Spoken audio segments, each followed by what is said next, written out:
Tom Brady being at the Milan game today definitely has to be the biggest story of the weekend in Italian soccer. Absolutely nothing else to talk about. No other big story, especially out of Milan. Nothing else happening in Milan this week. Tom Brady, a random crossover at the San Siro today to watch Milan Como. Maybe he was cheering for Como. I don't know. But Calcio guys, Gianni, Giano, Nicholas, you could follow us on all your favorite podcasting platforms and social media, YouTube, Instagram, Facebook, Twitter. You know the deal, guys. Guys, how's it going?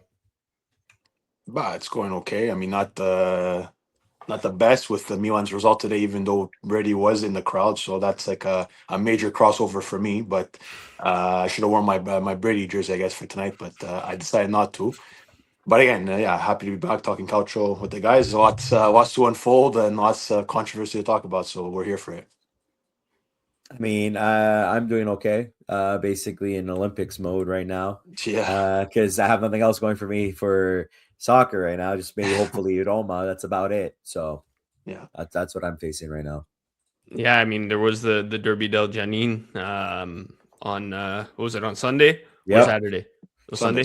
Yeah. It was Sunday, yeah. And then the SerieA posted what was it, Hoyland and Mullen speed skating as the game graphic. I know they've been kind of posting a couple of things as the Olympics. I mean, obviously with the Olympics being in Italy, but AJ, I was telling Jenny, while we were waiting for you, it's just funny that we had a big game Saturday at the San Siro, and another game today at the San Siro. Meanwhile, everything is going on with the Olympics. It's like the focus is on Milan for everything else, all these winter sports. They couldn't just stop games in Milan. It seems like it's a logistical nightmare. I understand why the season is going to continue. You're not going to stop the season for 2 weeks just because one Italian city is hosting the Olympics. But it just it feels like some attention is away. Maybe that's just my point of view because me too, I'm watching a lot of the Olympics, but I wonder what it's like there where people are going to the games, right? We had a lot of hockey today. I don't know if anyone wants to watch hockey instead of soccer, but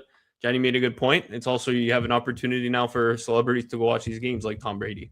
Oh, they got to milk. The Italians got to milk this, right? That's what they're good at, right? The Italians, they're good at milking things. The people are on CSST for forever, right? They're on disability forever, and they'll continue to get a paycheck. I mean, the Italians over there, they might as well fucking milk this Olympics, the Serie A, anything sporting event. So, yeah, listen, this game was supposed to be in Australia, right? Like we said last week there in Perth. So happy that it was in Italy. To be honest with you, again, no disrespect to our Australian friends, but this game needs to be in Italy. And listen, Italy has hosted the Olympics before, 20 years ago in 06, and the show still went on. So with 20 years fast forward to 2026, and again, the show must go on. So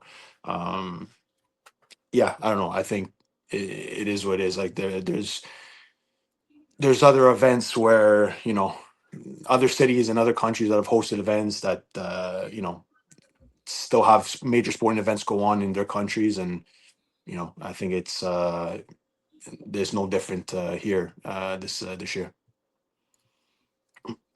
I honestly just want to say that because people are also coming in from other countries, other cities to go watch these things. So the arena for us Canadians, are we about to talk about that because we have Italian background, or do we stick to Canada, or do we stick? I don't know, but no, joking aside, listen, the arena was what seemed to be packed for the Canada game this morning. San Siro seemed to be rocking this weekend for both matches. So.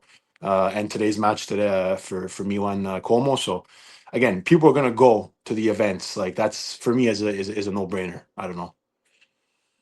And it's so nice to actually have like an actual event going on in your city, and you're still able to do other things that are happening. Yeah. It's not like the FIFA. It's not every year this happens. Yeah, it's not like the World Cup where it's like, oh, I'm sorry if you're gonna be a host city, you can't have anything else going on. It's like, who cares? Who cares? Yeah, exactly. Why does it have to be problematic for? But yeah, that is what it is. Like Brazil, they hosted the Olympics and the World Cup the same year, didn't they? In 14? 2 years apart, 14 and 16. 14 and 16. Okay, fair enough. Whatever. But still, it felt the same time. It felt like the same year. Sorry, I don't know. But again, these are things that are occurring, things that don't happen every year. So, I mean, I don't know. I've seen from the Olympics that I've seen, and obviously the Serie A matches that we watch, I feel like there's crowds in both of them. So let the people of Milano and surrounding areas enjoy, and again, the show must go on. It was a big day if you are Italian Canadian though, and you like curling. Italy versus Canada, men and women's side, by the way. Yeah, Canada took the edge in both. So I don't know if that's a preview of what's to come in June or whatnot. Maybe it'll be the opposite score, but we'll see. We'll see. Obviously, we're going to talk Serie A. Lots to talk about in Serie A this past weekend. But I want to start with Champions League because rough go, right? For the 3 Italian teams who are in the knockout stage now in the Champions League. Galatasaray 5-2 Juve. Atalanta lost 2-0 to Dortmund away. And Inter lost 3-1 to Bodo Glimt today. Look, we talked about it last week. We knew none of these matchups were going to be easy for the Italian teams. Even Bodo Glimt, on paper, it's probably the easiest matchup out of the 3. But I said it, look, it's a tough location. It's up north. I don't know how cold it was today. And it's a bit, I wouldn't say shocking to see the 3 losses for the Italian teams today. But it's a bit worrisome, right? Especially with the playoffs coming up in 6 weeks, 5 weeks, whatever it is for the World Cup. I don't know. Hopefully it's not a sign of things to come for Italian teams traveling away in these important matches. Game by game, Juve, Galatasaray, they were in it up until the red card from Cabal. Stupid play. Sorry, not stupid player, but stupid play. He comes on, subbing on Cambiaso, who's subbed off because he has a yellow. Cabal comes on and picks up 2 yellows in the span of 20 minutes. Pretty much the same play on both. Kind of getting his arms in there. Tying up I forget the player, and Juve kind of lost it after that was 67th minute. I know Davison Sanchez put them in the lead while it was still 11 men, but once Cabal got the red card, it was game over. They scored 2 more goals by Noah Lang and Sacha Boey. And I know I sent you a meme, Jenny, this morning how Napoli fans are upset at Noah Lang because he didn't do so well at Napoli. Comes out and has this crazy game now for Galatasaray on loan. I'm not going to put this one to bed. Obviously, they still have to play next week in Torino, but I have no hopes, especially now I think Cambiaso is going to be out because of yellow card accumulation, and obviously Cabal because of the red card. And now Bremer, another hospital visit. We don't know how serious his injury is, but as soon as Bremer goes down, it's always the same story, guys, with Juve. It's always the same story. As soon as Bremer goes down, the defense becomes non-existent.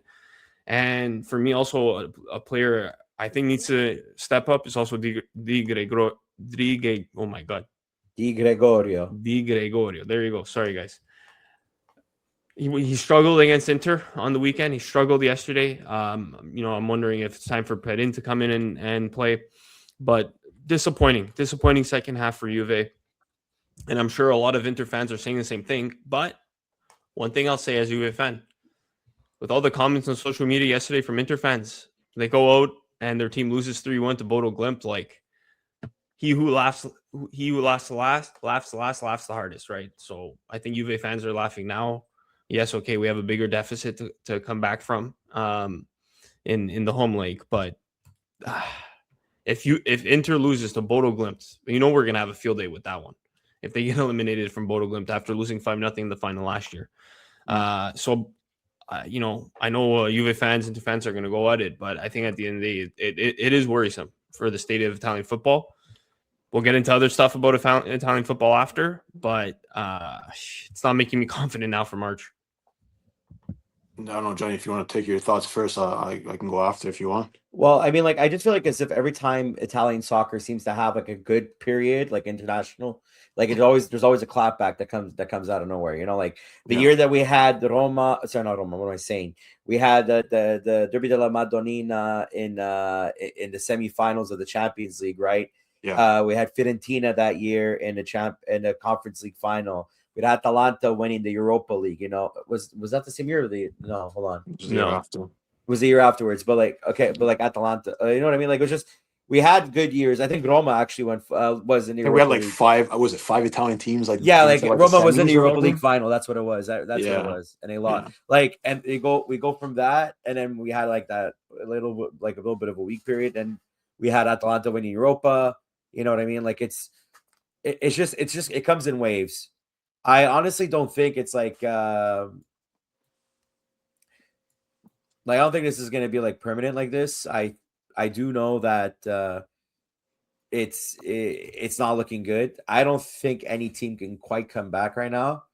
But I feel like it's just like the sign of the year. Like it's just like a bad, like an off year. I don't think it's going to be anything that's going to be telling of like the league itself. Now I know some people were talking about like, oh, this, like, all the league is so behind because of X, Y, or Z reason, and I can get that, but I just think it's just an off year. I don't think the week, obviously financial differences can help, but in this case, I think it's just an off year for the league. The talent, the management is still there. The talent is still there. It's just, I just think everything that could have went wrong for all the Italian teams went wrong yesterday and today. Yeah. No, listen, for me, it's an embarrassment for on all three fronts, because last week, and I'll hold my hands up and say, like, I thought every Italian team should be able to get past, not with ease, because we know it's never going to be easy, but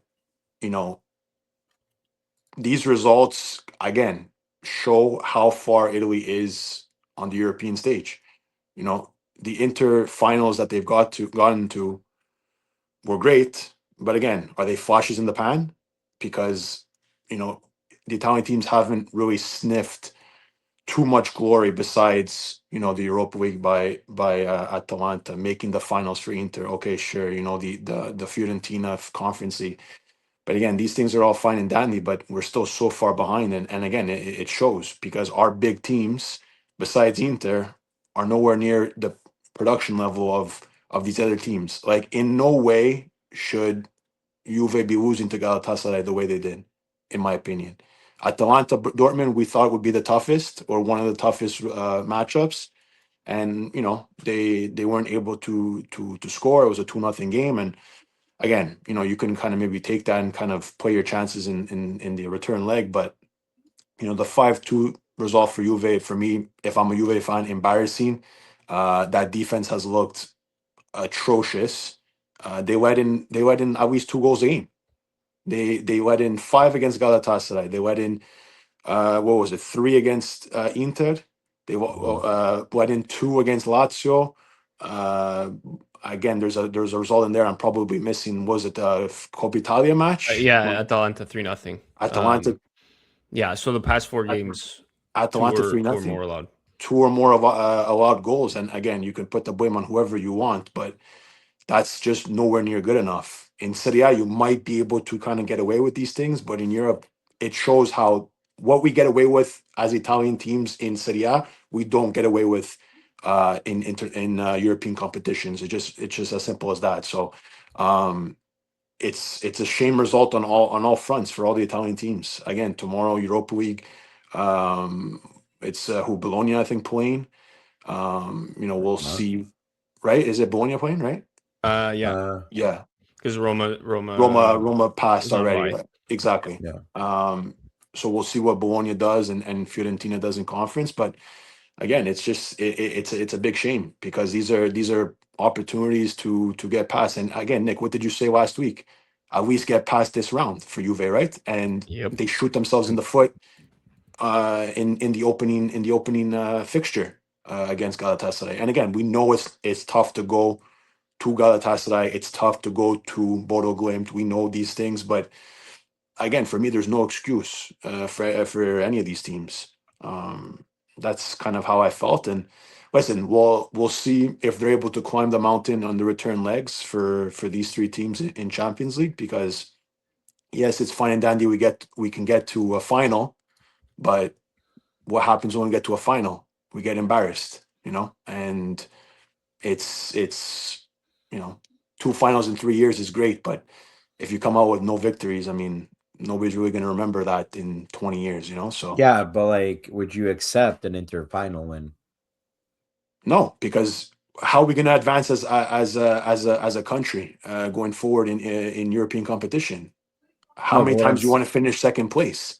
No, but what I'm saying is that would you be happy if Inter won? That's the thing. Like, well, as a fan, as a rival fan, no. But if you look at in terms of the league perspective, then it's a plus. But and it helps because there's the UEFA coefficient, and Italy's right there battling for that extra European spot. So yeah, as hard as it's to say, as Juve fan, we kind of need to cheer for the other Italian teams. I don't want to, and I never will. But if we take off our team hats and just look at it as a whole, I mean, we kind of but we kind of want that to happen, right?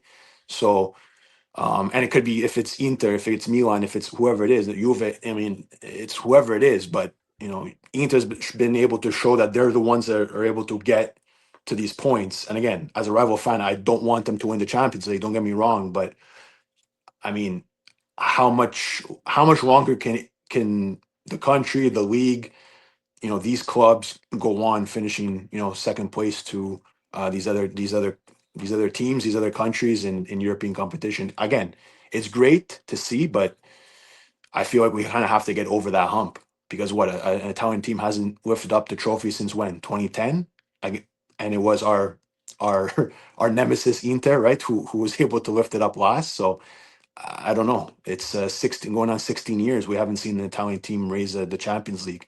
For me, it's a bit of a shame. And how many World Cups the guys that we missed in that time too, right? So it doesn't help the cause, and it shows how much further we are behind. And obviously, financial that's a whole other ballgame. We've spoken about it at length on this show before, but the more we have these results, the only further back we're gonna go. And again, I don't want to sound like super negative, but it's kind of just the reality of how things are as well. So I hope these teams can shape it up in the second leg, because I think, again, in my opinion, they should be able to advance past these clubs that they're faced again. Again, you want to say the Dortmund Atalanta one is the tougher task for the team, being Atalanta.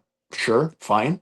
I can accept that, but 5-2 to Galatasaray, 3-1 against Bodo Glimt for these big bad Serie A teams is just not good enough, in my opinion.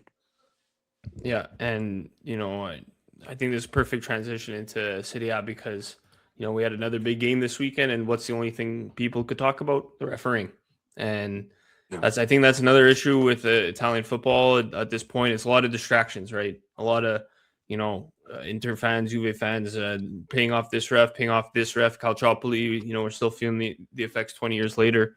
Obviously, let's address the elephant in the room. The big story of the weekend is the Kalulu red card against Inter. Look, it was a good game up until that point, 1-1, end of first half. Look, I think in that situation, 3 people made a mistake. Kalulu, look, he committed a foul. Reached out, shouldn't have done that, right? He's on yellow. It's a foul. It's soft, though. No, for sure. It's a foul. Fouls happen in soccer. Bastoni, absolutely embarrassing. That dive, absolutely embarrassing. It's a shame because, look, growing up here in Canada, North America, what you hear from people who don't follow soccer is like, oh, soccer players dive. Soccer players are a soft sport. No, it's not. You got guys running over 10, 15 kilometers a game. The cardio is probably one of the best out of any sport, right? It's a tough sport. But when you have players like that diving, and it's part of the game, it's a bit sad to watch. It takes away from the good of the game, right? And, I kind of saw that against Galatasaray too. Galatasaray players were doing the exact same thing. It's almost as if they knew. And at a certain point, it's like they know they're playing a game with the referee. They know that, second yellows aren't reviewable by VAR. They're just going to throw themselves on the ground. And then you get this bad rap in the game. So Bastoni, absolutely embarrassing. Obviously, Lapena, big mistake with the yellow card. We agree it's soft. I could understand from his point of view, from where he was standing on the field, the speed of the play. I could understand in the heat of the moment why he might have thought Lukaku committed a bit more of a serious foul that would have merited a yellow card. Kalulu, sorry. Lakaka. I get it. But this is what was frustrating for me as a fan. And look, there's nothing you could do about it. But the fact that second yellows still aren't reviewable by VAR after 9 years of having VAR, I think that's the frustrating part. And there's nothing to do. It's not in the rule book. La Pena couldn't have done anything. VAR could not have done anything. But the fact that they could review straight reds, offsides, handballs by the slimmest of margins, but they can't review a second yellow. And I know you that's opening up a whole can of worms, right? Because a yellow is a bit more subjective, right? The referee could deem it a yellow because of yellow card foul accumulation. Could deem it a yellow because of breaking up a scoring chance.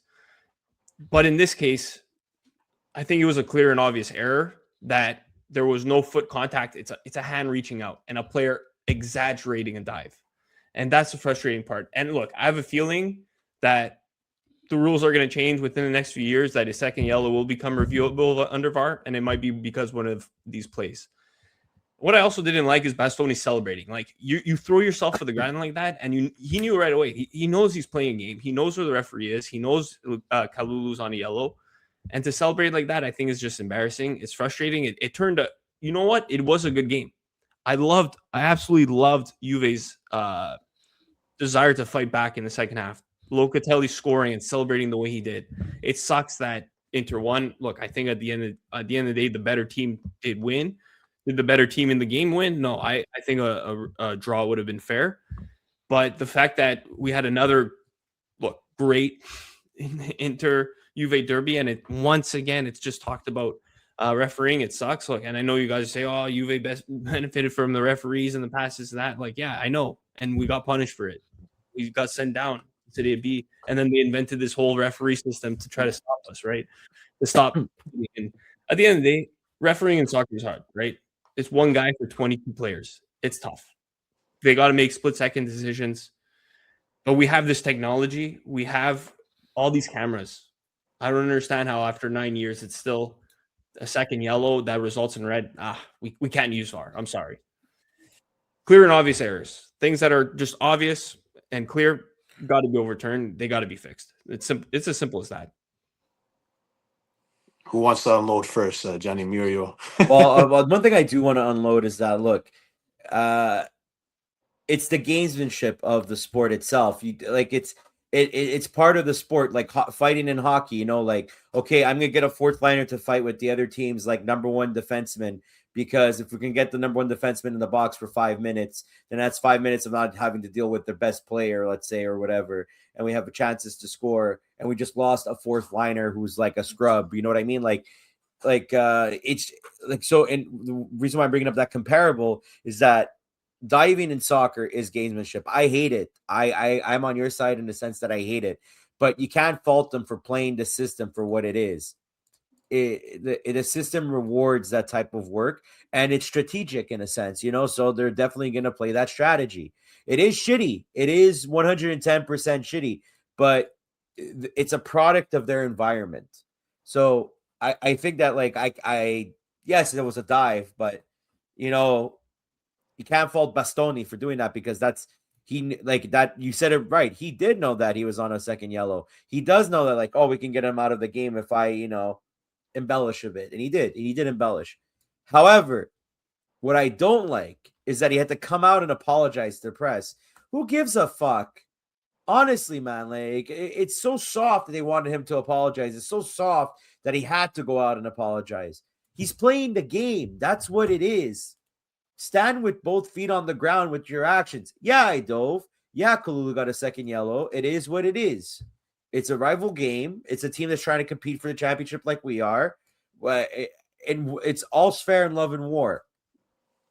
So I'm not saying this because I'm a Juve hater. I'm not saying that. I'm saying it because it's like, in general, it's like, why are you apologizing for? You can apologize that, what, fine, like, maybe my reaction was a bit off, but at the end of the day, I did dive, but so what? It was to get him a yellow so I can actually have a chance to win the game. I don't know. That's my opinion on the take. Like, I think that making him apologize or asking for him to do that is a bit too much. He's playing the game as it is. Don't hate the player, hate the game. Yeah. I'll hate the player, I'll hate the team. Straight up. Yeah, and then fair. That's totally fair. Then the reports are banishing from the national team because of that action. It's like, tell them to go fuck themselves. Why not? Like the fucking ex-president. He's also, our best, one of our best center backs. Our best defender. Sorry, I'm just gonna interrupt, Adri. Another funny thing is that the mayor of Milan was going after Del Piero. Like, come on, guys, what are we doing here? Like, but that's the circus that is Italy. Exactly. Right? I mean, that's where. Come on. If we're worried about those types of things, guys, we're really not Italian Canadians, right? It is what it is. But listen, a lot to dissect in all of this. In my opinion, again, who should be apologizing is La Pena, if anything. Like, keep that fucking card in your pocket. Do the right thing. Keep your card in the pocket, because I was gonna interrupt you while you were speaking, but I decided not to, Nick. You said what could have La Pena do? Keep his fucking hand in his pocket, keep that card in his pocket. Again, we have, and you know how I felt about this fucking VAR since day one, guys. I've always had an issue, and again, it's not VAR in the grand scheme of things. It's the way we have to use this tool that we have that screws up with the action of the game, because it's in the rule books. How the fuck can we not review a subjective call and a second yellow that can just destroy a whole game? Again, I hate Inter, I hate Juve, but Derby d'Italia, a good game this weekend, and we just blow it up because the system that we've brought in place, that is this groundbreaking technology of fucking instant replay in Calcio, this VAR, no. In the rule book, rule 37, subsection B, it says we can't fucking review the second yellow to make it a red. Why not? Why is that? I don't know the justification. If somebody out there knows the justification for why that is, you can let us know, because I don't know why that is. Because you just blow up a game. You blow up a game. It's now 10 v11, and again, maybe this game could have ended in a tie with that with those amount of players on the pitch, but ultimately it wasn't to be. Again, for me, it's terrible.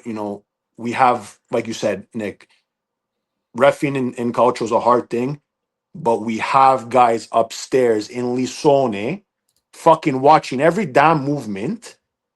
And no, we can't interfere with this because in subsection B, it says, no, we can't fucking put our 2 cents into this and save the game rather than blowing it up.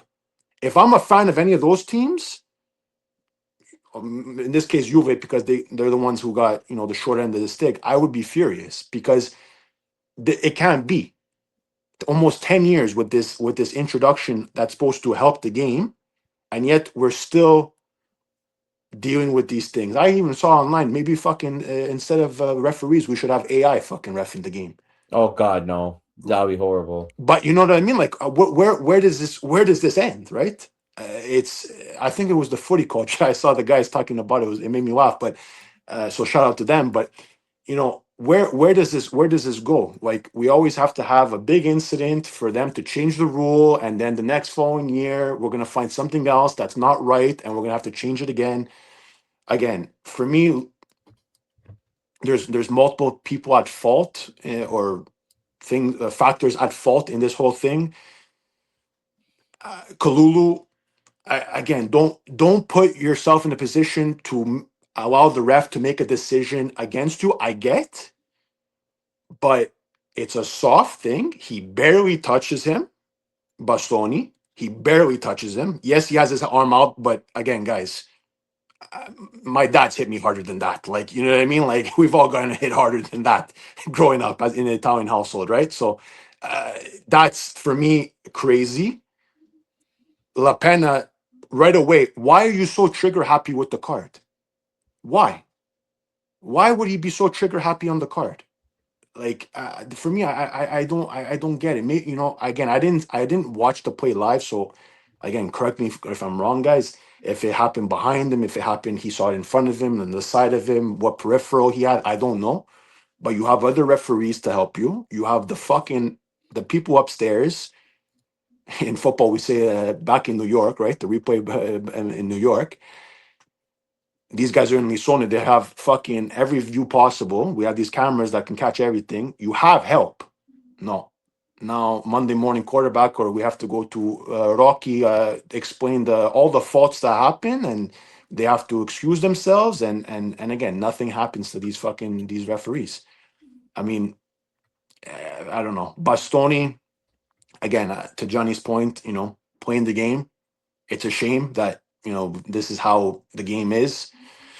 He hits a heads up play, because just to kind of give another analogy to what Johnny said about playing the game. I didn't see any of us, and we are not English, so that's probably why we didn't have this outrage. But when Giorgio Chiellini pulls down Bukayo Saka, right, in the Euro, we were fucking jumping up and down, because he knew what he was doing, committing a tactical foul, right? Tactical foul. For him, he looks like a genius because he makes that move. He's almost 40 years old and he's fucking mezza frittata, and he would have got burned, and he makes a tactical foul. We're all praising that. Yeah. And that's great. But again, he's playing the game. So to Bastoni's, I don't want to say credit, because you're soft for fucking playing that way. But again, that it is what it is. He plays the game, to Johnny's credit, to Johnny's point, right? And he throws himself down. But by him throwing himself down, there's a reaction from the referee that could have fucking just nulled that right there, caught in the butt right there. No foul, no card, play advantage, whatever the fuck whatever the situation was, or call foul and no card. Like I don't see why he was so trigger happy with the card. Look, Nick, I don't know. They've given cards for simulation before. Yeah. If anything, it should have went the other way. I agree. That was a bit of the outrage too I saw online. And again, everybody's gonna have their own opinions, right? And that's the whole intent of all this. But I don't know. I think that the system of VAR is probably the biggest culprit in all this, because not VAR the tool, but like the system in place of how we have to interpret things and the rule books behind it. That's what, in my opinion, that is what caused the most harm in all of this, because it shouldn't be that 9, 10, 11 years later, we're still not able to replay certain things that can just blow up a game, and not put all this pressure, this added pressure on the one referee that has to, keep the peace among 20 players. So 22 players, whatever it is. Plus so CEO, plus coach, plus yeah, right. Like the list goes on, but it's I think that's what's biggest at fault, because listen, things happen in the match, players play the game, as Johnny alluded to earlier, and in the grand scheme of things, this puts Inter further ahead in the push for the Scudetto. This puts more of a damper on Juventus's current form, I guess you will, and their hopes for top four. But it's a derby game, and it just blows any good performance from any other player out of the water because of instances like this. And it's a shame that this is how it had to end. But as a rival fan, like it for me, it's comedic, but taking off that bias, it's crazy that we're in 2026 and we're still talking about these types of instances. And I'll sympathize with Juventini here, because that is something that, if it would happen to me, I would be extremely pissed off. Trust me, I 110% will be livid about it. But, it's at the end of the day, he's just doing what anybody else would and giving a chance to get an advantage like that. Yeah, no, and again, I would him celebrating 100%. like Nick said, him celebrating. Okay, shame. I mean, we've seen worse in my opinion. The whole like banish him from the national team, like for me was fucking comedic. Like, are you serious? Like, these guys rather not make another World Cup? Like, I don't get it. Like, we're fucking 2 World Cups deep that we haven't made. Like, we need all the help we can get to come the end of March. So, yeah, did he have to apologize to the press afterwards? I don't know. For me, it is what it is. Like, if you don't want these incidents to happen, they could have fucking outlawed and banished fucking diving a long time ago in this sport if they really, really wanted to. It hasn't been the case in 2020. Now in 2026, I don't see it happening anytime soon. So we're gonna have to continue this way. But a shame on VAR and La Pena too, just controlling this game.